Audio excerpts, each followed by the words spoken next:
Before we catch you up on the coronavirus news, we have to talk about the major story rocking the presidential race. Bernie Sanders has officially announced that he is ending his campaign. Yeah, and I gotta say, man, this is a big one. And even though Bernie lost 2 presidential races, you can't argue that he has had an impact on America. In fact, I would argue he's had more of an impact on America than some presidents have. Like, he's pushed Medicare for all into the mainstream. He shined a light on income inequality and how corporations have used money to rig the system in their favor. And he showed us all that it's okay to use our outdoor voice indoors. Yeah, that's not a thing. You can use your voice wherever you want. Like now! Now, Bernie aside, coronavirus is still the thing dominating the news right now. And of course it is. We're all stuck inside. But before we get into the latest headlines, let's catch up on some fun news in our ongoing segment, A Ray of Sunshine.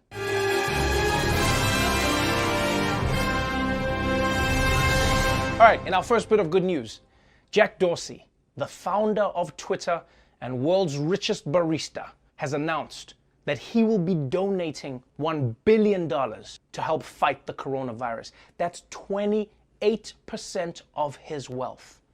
Yeah, and that's amazing. Using your money to fight coronavirus. And what better person to fight a thing that's poisoning society than the inventor of a thing that's poisoning society?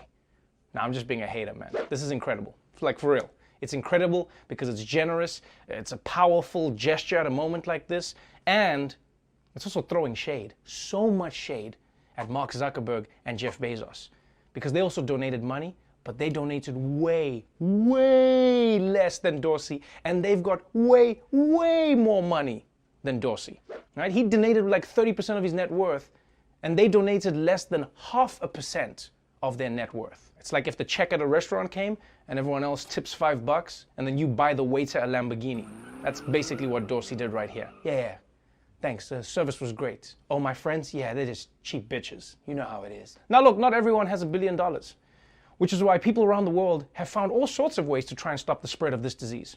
For instance, you know how we're all stressed about making sure that we keep 6 feet between ourselves and other people when we're out in public?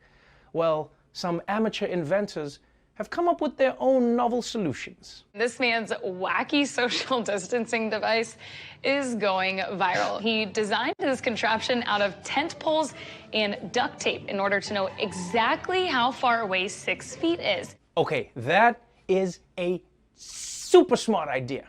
But I will say it could have been a lot easier. I mean, it's cool to have the disc and everything, but all you have to do to keep people from coming near you is just carry a clipboard. Yeah, and then you just ask people if they have a few minutes to save the environment, and everyone will stay at least 6 feet away. And keeping people 6 feet away from you is a great idea until you need to get close to some people because they're delivering your food. So how do you solve that problem? Well, 2 heroes in Missouri, they totally figured it out. A woman in Missouri is taking no-contact delivery to the next level. This is video from TikTok user Tracy. She and her roommate set up a pulley system to get their pizza without ever having to open their door. They did it all using a box and some heavy-duty yarn. They just put the cash in the box and they lowered it. Tell me that is not genius. Like, what else were they going to do? The only other solution would have been to just have the delivery person leave the food at the door and then wait 15 seconds for them to leave. But there's no fun in that. And what an emotional roller coaster this must have been for that pizza. You don't think about that. One minute the pizza was in there all happy, like, it's happening! I'm going to heaven! I can feel it! I'm floating!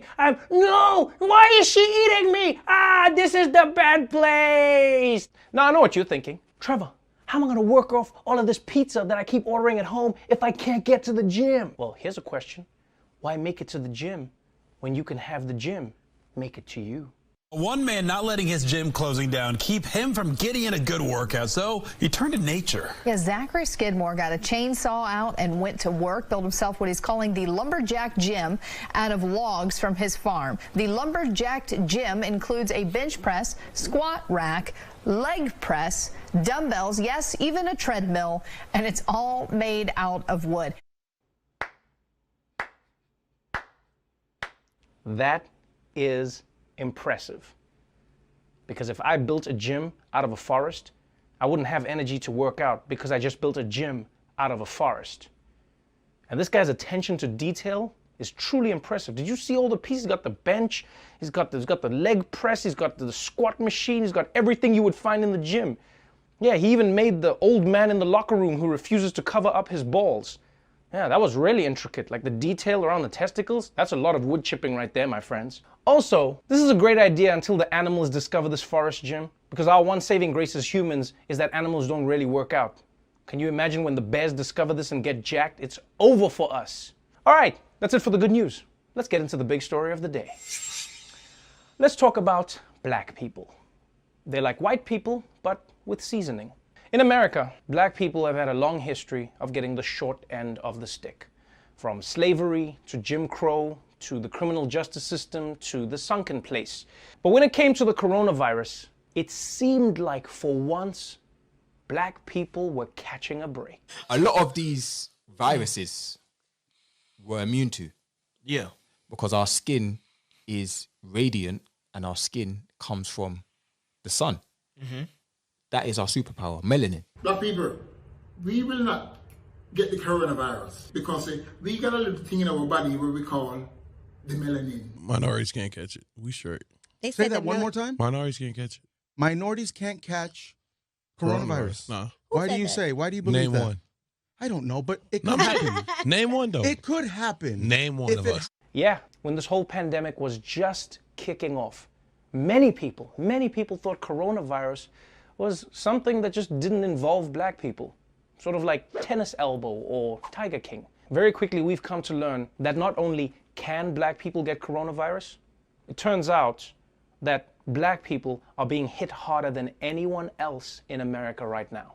With the rate of infection increasing in cities across America, there are alarming new statistics showing the pandemic is taking an especially heavy toll on minority communities. African Americans account for 41% of COVID deaths in Michigan, though only 14% of residents. In Chicago, black residents represent 72% of deaths, but just 30% of the population. Louisiana's population is 32% black, which accounts for about 70% of coronavirus deaths. The disparity in deaths among African Americans there is startling. The data is clear. Coronavirus is disproportionately impacting and killing people of color. That's right. As America has become the epicenter of the coronavirus worldwide, black America has become the epicenter of the virus's worst effects.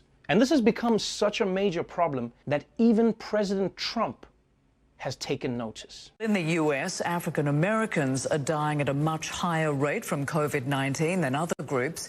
President Trump calls it a real problem and a tremendous challenge. This is something that's come up, and I don't mean by a little bit. I mean many times. It's a real thing. Now, why is it that the African American community is so much, numerous times more than everybody else? Why is it 3 or 4 times more so for the black community as opposed to other people? It doesn't make sense, and I don't like it.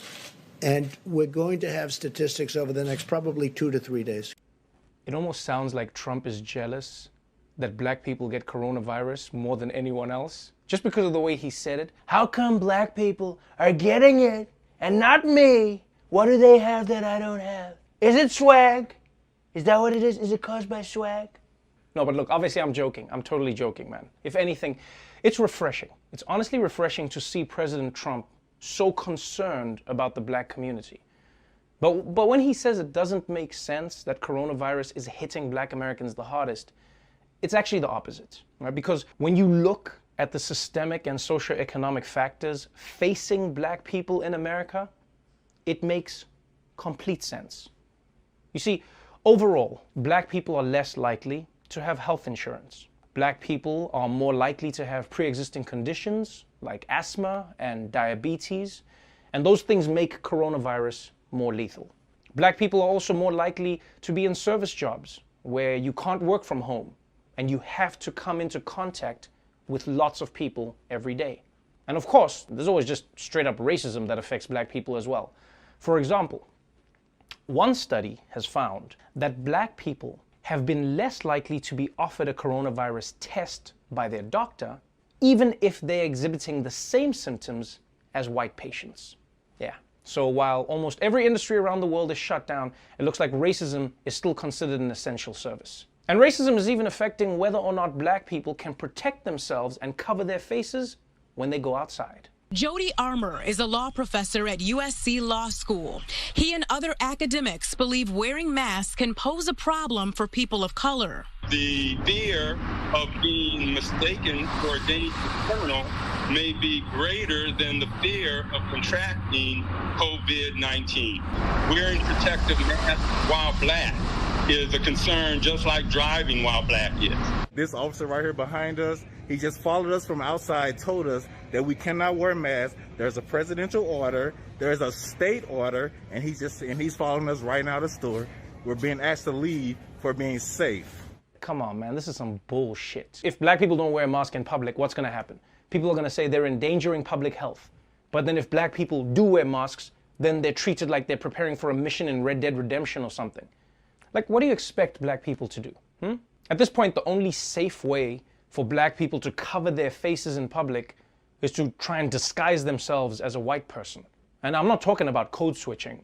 I'm talking about actually putting on a white person's face as your mask. Some people will be suspicious, but it'll work. Hey, you look white, but there's something off. Say something only a white person would say. I wish Kamala Harris was back in this race. Checks out. I'll see you at hockey practice, buddy. So look, the unfortunate truth is that the black community is being slammed by coronavirus right now. But in a way, it's not because there's anything special about coronavirus.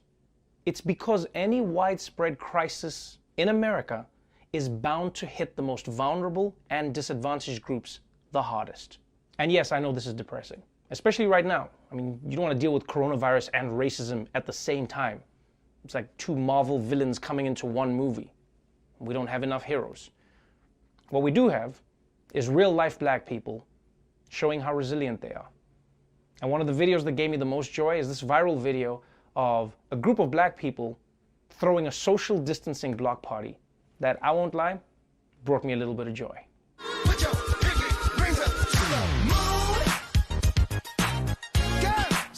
y'all trying to do? 24 karat magic in the air. Ah, yes. I remember when the only thing in the air we had to worry about was 24 carats of magic. Those were the good old days. Well, that's our show for today. Before we go, as always, I would like to remind you that as America reaches peak corona infections, the doctors, nurses, and first responders in this country need our help. So please, go to Thrive Global's First Responders First and donate whatever you can to help them get the masks, gloves, and gowns that they need to save lives. And if you want to help in New York City specifically, please go to the New York Mayor's Fund, COVID-19 Response, and donate there. Stay safe out there. Wash your hands. Remember, you can freeze your toilet paper to make it last longer. And I'll see you again tomorrow.